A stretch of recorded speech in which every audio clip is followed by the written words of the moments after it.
Hello beautiful soul! Welcome back to my channel. This is my channel. I'm from Japan. Kabayan Libra. This reading is for you. Tingnan natin ang iyong September 14 to 20. Maraming salamat muna sa mga subscriber, new subscriber, cross-watcher, at sa mga bagong pasok dyan.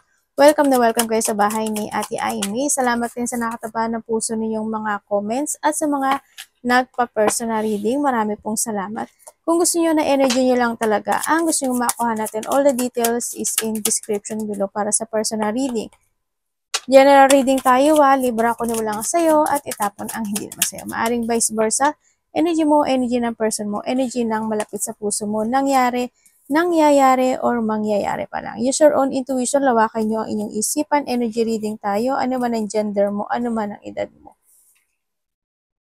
Tatandaan nyo palagi na kayo pa rin na makapagpapabago ng inyong buhay. Gawin nyo lang guide yung mga warning sign para magkaroon kayo ng positive outcome. Meron tayong Sagittarius, Aries, Cancer, Aries.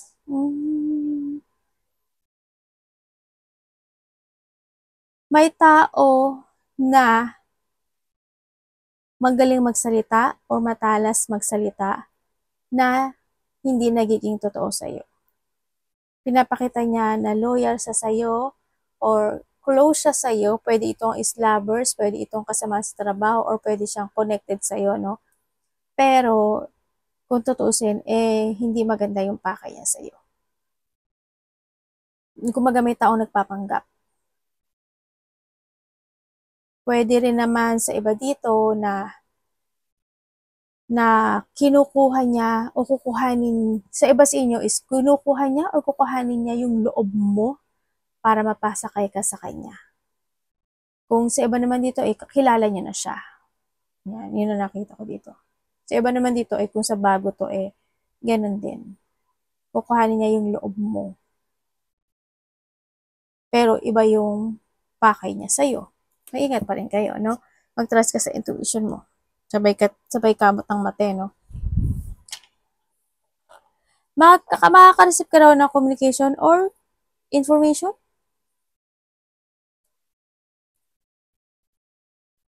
Yun ang sabi sa isang tao na malapit sa'yo o sa isang tao, pwedeng may malalaman ka katotohanan. Pwedeng ganun. May enemies ka, Libra. May obstacle, blockage, ako nakikita sa'yo. May mga challenge na dumarating, may matigas ang ulo, no? Pwedeng anak mo, pwedeng ikaw, or pwedeng connection na to. Someone's wearing a mask. May tao na hindi pwedeng pagkatiwalaan. May makasarili. Mag-ingat ka kasi pwedeng may mga kamalian na magaganap. No? May mga maling sitwasyon. May taong, yung tulad na sabi ko, matalino siya. No, na sana mapansin mo. No? Yung nakita ko dito. Iba sa inyo may mga alaga kayong aso, pusa, or animals. Pwede rin. And then, mag-ingat kayo. Warning lang naman to. Pwedeng makareceive ka lang ng communication or information or sa'yo or sa malapit sa'yo, no? Merong accident. Ako nakakita may mga biglaang magaganap o mangyari or accident. Warning lang naman siya. Pero you need to be very careful, no? Yan. Merong din na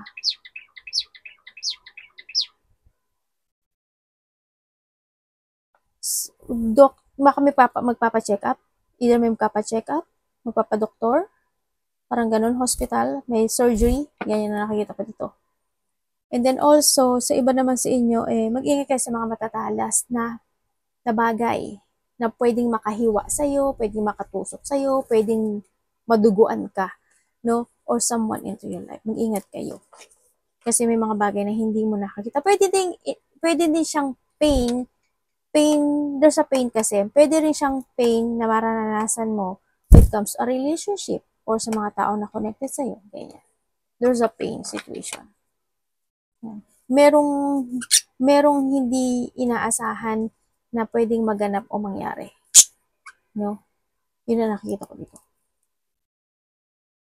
Biglaan. May mga biglaang hindi mo aasahan siya. Tapos biglang mangyayari. Yun nakikita ko dito. Ang sinasabi rin dito, may mga wish come true o may mga pinapangarap ka na situation. O hindi yung may mga, maybe you're inspired or hindi yung situation na you want to achieve something. Pero ang sinasabi dito, kasi may blockage ka, may mga bagay na kailangan talaga i-progress. No? Yun ang nakikita ko dito. Something need to progress. Yung mga dreams, fulfillment, happiness in life is need to progress yun. Kasi you have a blockage. Ang ibig sabihin nun, halimbawa lang para malaman nyo lang paano nyo i-analyze yung ano natin, yung reading natin. Kasi minsan, yung iba kasi hindi marunong mag-analyze eh. Halimbawa, di ba sabi ko may blockage kayo. You need to progress. Anong maiisip nyo doon? Halimbawa, sa pera mo, bakit ka may blockage? Anong dahilan? Isipin mo yun. And then, ano dapat mong gawin? Yung pala yung sinasabi ni ate, need to progress. Okay, this time, kailangan ko na mag-ipon ng pera kasi wala akong naiipong pera. This time, kailangan hindi na ako maging magastos. Mga ganun sitwasyon, no? I-analyze nyo talagang maigi. Hindi lang yung, kasi kung puro positive ang madidinig nyo, maghihintay na lang kayo eh. Hindi na ako kilos. Paano pag sinabi na card, may darating na pera sa'yo. Tapos, hihintay mo lang yun. Pero may dumating na tao. Nakipag-appoint na sa'yo, gusto niya ng project sa'yo. Siyempre, maisip mo, eto na siguro yung lucky na darating sa akin. Kinuha mo siya. Yung pala scammer. Ano mangyayari? Hindi ka naging aware. Naghintay ka sa blessing. Hindi mo alam kung totoo o hindi. Diba? Yun. You need to analyze. Huwag lang puro positive ang madidinig mo. Kasi pag walang warning sign, hindi yan magiging positive. Get lag? Get lag. Okay? Ngayon, mag-ingat na kayo ha. Kailangan mo yung mga sitwasyon na kailangan panindigan. May mga sitwasyon na kailangan makapag-take it action. Sa iba dito may third party, ano? Sa iba may third party. Pwedeng meron ka or meron siya. Energy.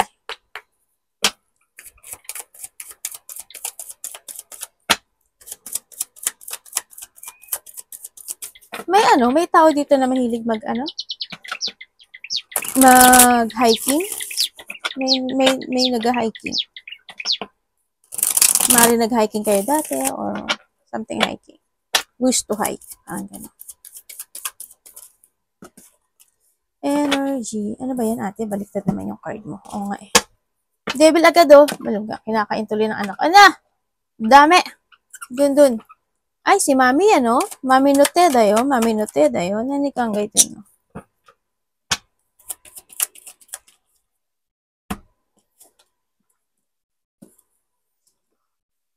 Universe, ano to?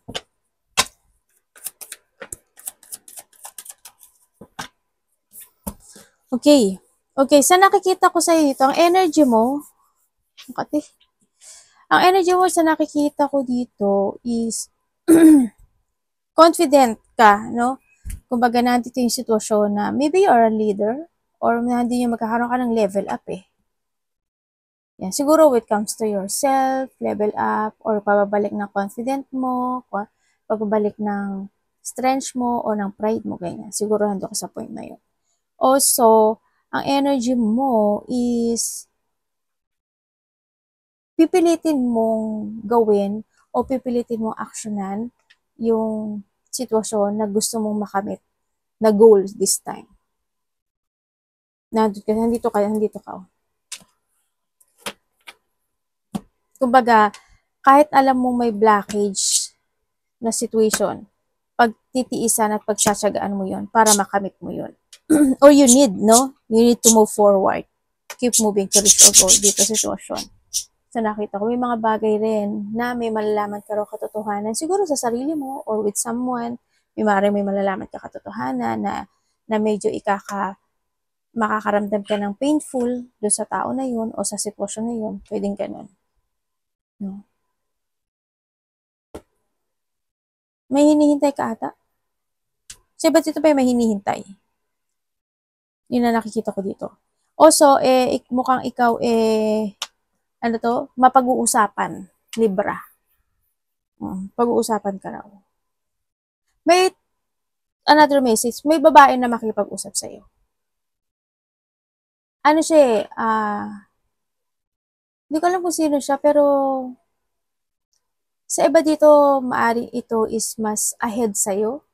Either, kung halimbawa sa trabaho, ano siya, pwede siyang manager, pwede siyang, basta may level up sa'yo. Sa iba naman sa inyo, maybe this your kapatid, kasama sa trabaho, o kaya magulang, pwede yun. May kakausap daw sa'yo. Yun ang nakikita ko. Pero, syempre, hindi pa rin naman maalis na,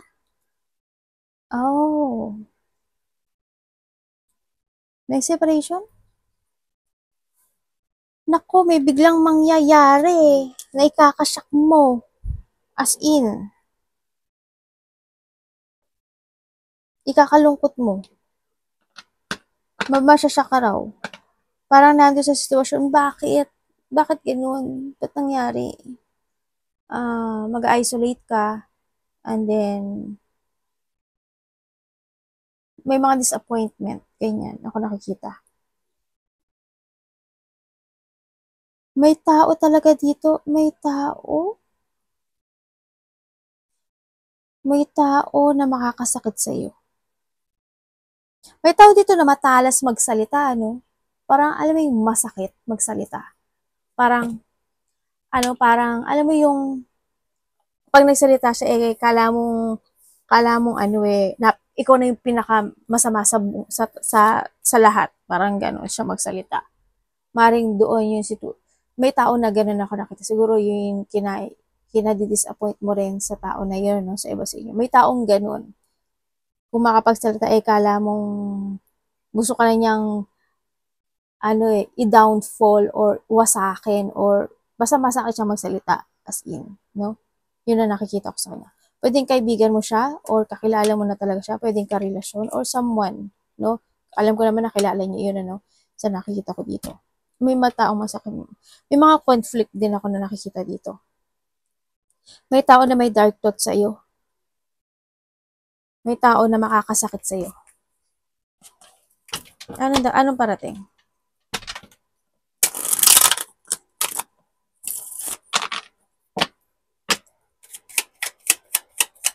Kumbaga may taong makasarili, sakim, toxicity.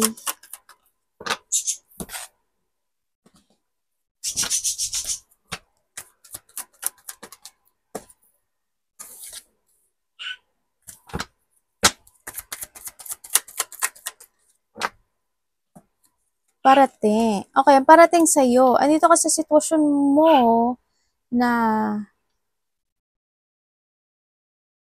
may tao nakakausap sa'yo or may tao na gusto mag-apology or ikaw ito. Kung hindi man siya mag-apology sa'yo, ipaparamdam niya sa'yo yung apology niya. Mararamdaman mo.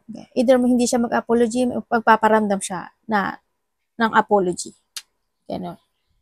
And then also, parating din sa'yo, may hihingi sa'yo ng tulong or ikaw ang magbibigay ng tulong. Magkakaroon may mga joy, collaboration, gathering, pwedeng any celebration. Yan. Mari may mga mag-chill-chill, may mag-aaya sa'yo, or ikaw ang mag-aaya, lalabas kayo, kain kayo sa labas. May mga collaboration or may mga tao na may isa-celebrate no? Sa nakita ko to. Baka iba sa inyo magkakaroon kayo ng level up when it comes sa trabaho nyo, ganyan. O kaya may mga successful happen into your life. Maliit man o malaki yan, maaari may mga ganon sa iba sa inyo. Yun ang nakikita ko dito. Sa iba sa inyo is may pagtahak ng bagong sitwasyon in life. Kumbaga, may bagong opportunity na darating sa buhay mo. There's a potential ending of situation and there's a beginning of a cycle happen sa buhay mo. Ibig sabihin, nandito ka sa sitwasyon mo na may tatahakin ka na bagong journey in life. Wow, mukhang maganda naman to. Kasi you're starting to begin. Baka nga halimbawa magiging leader ka na pala, magiging magiging ano ka na pala, magtuturo ka na pala, pwedeng ganun. O kaya something, pagbabago to, no? Sa nakita ko dito.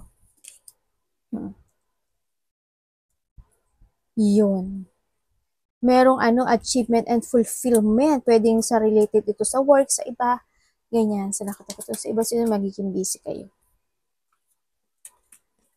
Magbabago yung mo, Andito rin yung sitwasyon na lalaya ka daw sa isang bagay, isang sitwasyon na dati hirap ka or dati pinagpupursigihan mo, and then this time is may pagka parang gagaang yung pakaramdam mo, or you will start from the top, from the basic, or from the beginning. Pero yung iba dito, nito progress kasi dito pa rin si Star. Kung may mga bagay na may mga bagay na you need to be patient and progress yun. May mga i-analyze ka daw na situation this time. Dapat iwasan ni Libra.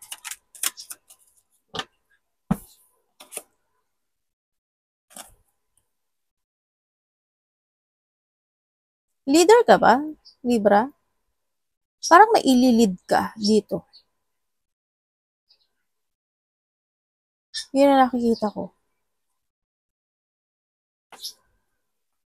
Hindi ko alam kung leader ka, may tuturuan ka ba, o maililid ka na isang situation. Pwede halimbawa sa bahay mo o sa kapatid mo, ikaw yung maglilid, o ganito gawin nyo, ganito gawin.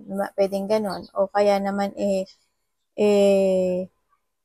ikaw yung nagmamanage ng mga bagay-bagay, pwedeng ganon, no? Ikaw yung mga nag-a-analyze ng mga situation, pwedeng ganon. Dapat iwasan.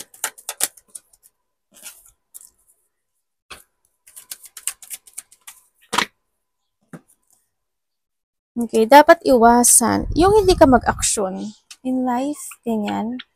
You need to take it action at hindi ka mag-trust sa iyong intuition. Iwasan mo yun. You always trust sa intuition mo, Libra, no? Sinasabi rin dito is, huwag mong pagsisihan yung mga bagay na natapos na. Kailangan ibalik mo yung confident mo, huwag ka magpa-blockage, ganun. And ito na rin yung time na kailangan mong linisin yung situation mo, no? Sa love life, sa trabaho, saang aspeto ng buhay mo yan. Sa lahat ng aspeto mo. Halimbawa, yung mga hindi na kailangan, it's not working to you anymore, it's not worth it, it's the time to release, mga ganun, ano? Kumbaga, ikat na yung mga dapat ikat, ganyan. To be stable, going forward, take it action.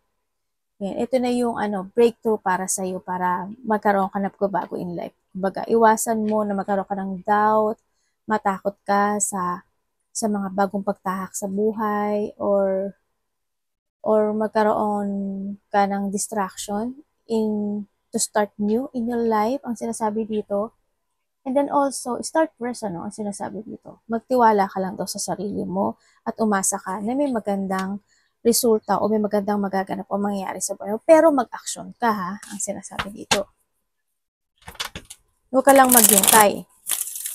Take it action. Tsaka mag-ingat ka rin daw sa mga tao na mapangding lang o mandaraya o mapagtaksil, sa mga manipulator na tao. Love. Love is a lot. Kapatid, anak, magulang, karelasyon, kaibigan, pamilya.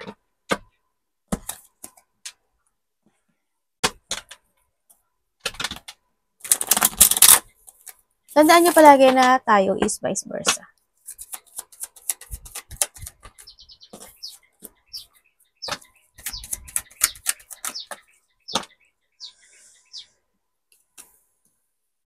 Okay, when it comes sa love.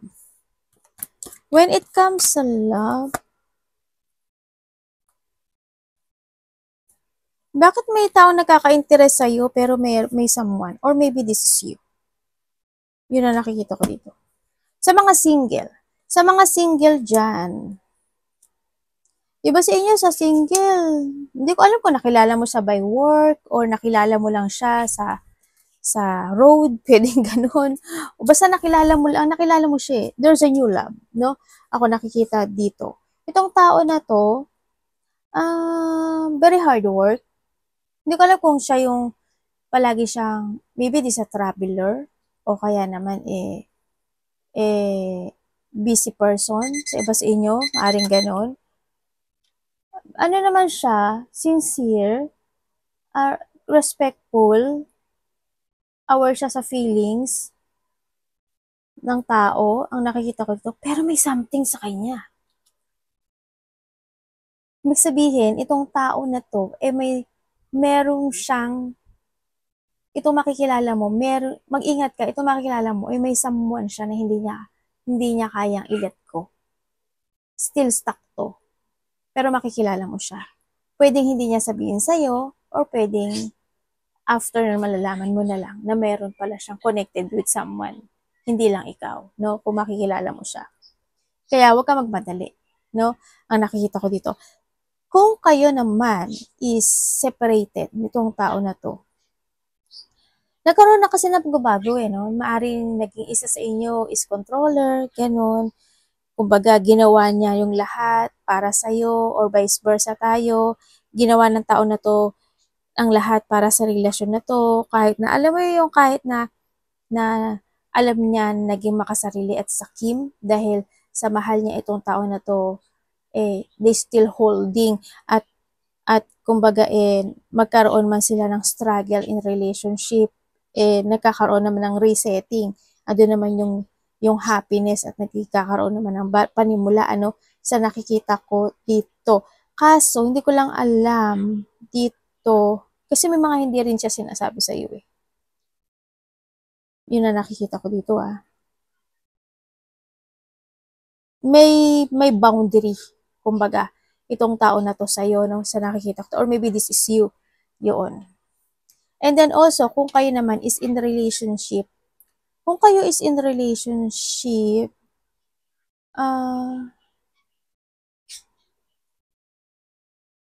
nahandun yung dito sa relationship, isa sa inyo is, either kinokontrol niya yung emotions niya o nagkakaroon siya ng pagkokontrol sa mga gusto niyang sabihin sa'yo or ikaw ito or siya to yung tao na to. May mga bagay kasi na hindi nasasabi rin sa nakikita ko dito. May mga bagay na kinikim-kim, ganyan, may mga sitwasyon na mag-isa niyang tinatahak yung situation. Pwedeng halimbawa sa Libra, may tinatahak ka na isang sitwasyon na hindi mo sinasabi sa partner mo. O kaya naman yung partner mo Libra, meron siyang tinatahak na isang sitwasyon na hindi niya sinasabi sa iyo. Pwedeng ganun. No? Or maybe in this relationship na maaring hindi niya nasasabi sa iyo. O hindi niya sinasabi sa iyo. May ganun. Tingnan natin yung money mo.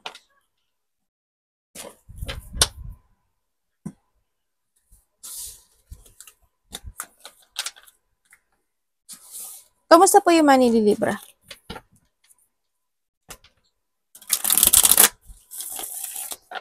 This week. Kamusta po yung money ni Libra this week? Ay, ano ba yun?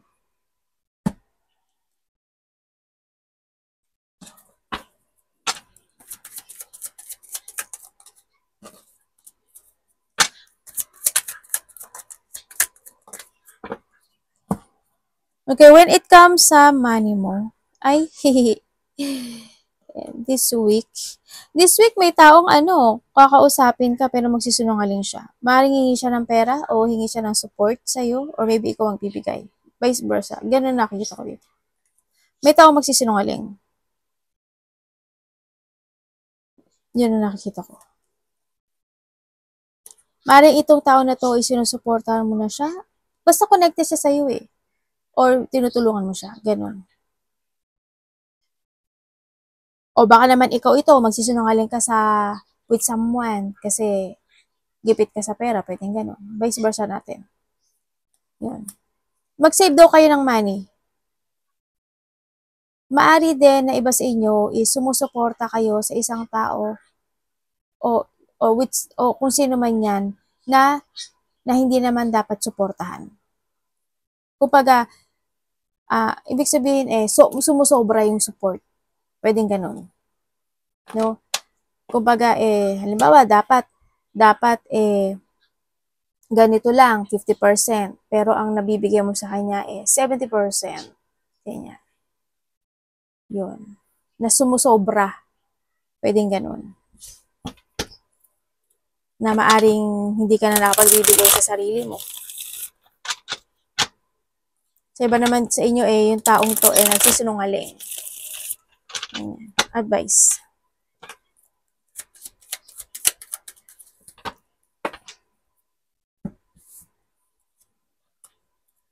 Sa iba sa inyo, ang pera nyo, minsan hindi nyo naiisip. No? Hindi kayo nakapag-isip. Halimbawa, when it comes sa hindi nyo iniisip, yung paggastos, hindi nyo naiisip.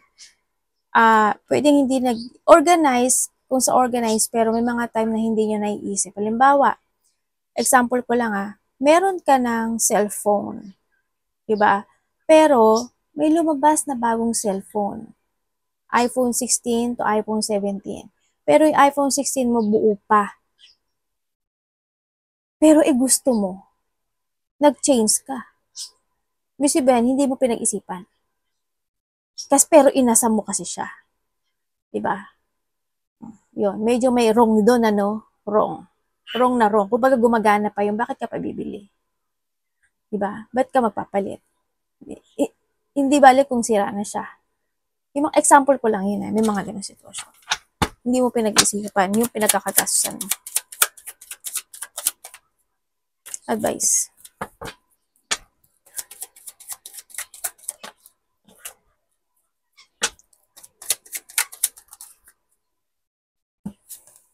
Okay, when it comes sa advice sa'yo.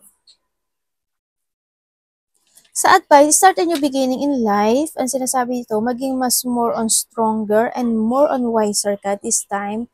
Confident, speak out. Kailangan mo daw mag-upisa sa bagong simula. Ang sinasabi dito, hindi masamang bumili ng mga hiling o hindi rin masamang tumulong sa ibang tao as long as alam mo na it is value or kinakailangan, no? Ang sinasabi dito. And then, whatever holding you back sa nakaraan, this is time to let it go. Leaving behind, accept all the lesson, moving forward, tsaka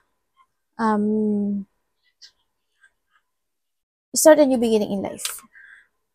Yun ang sabi. Kailangan mong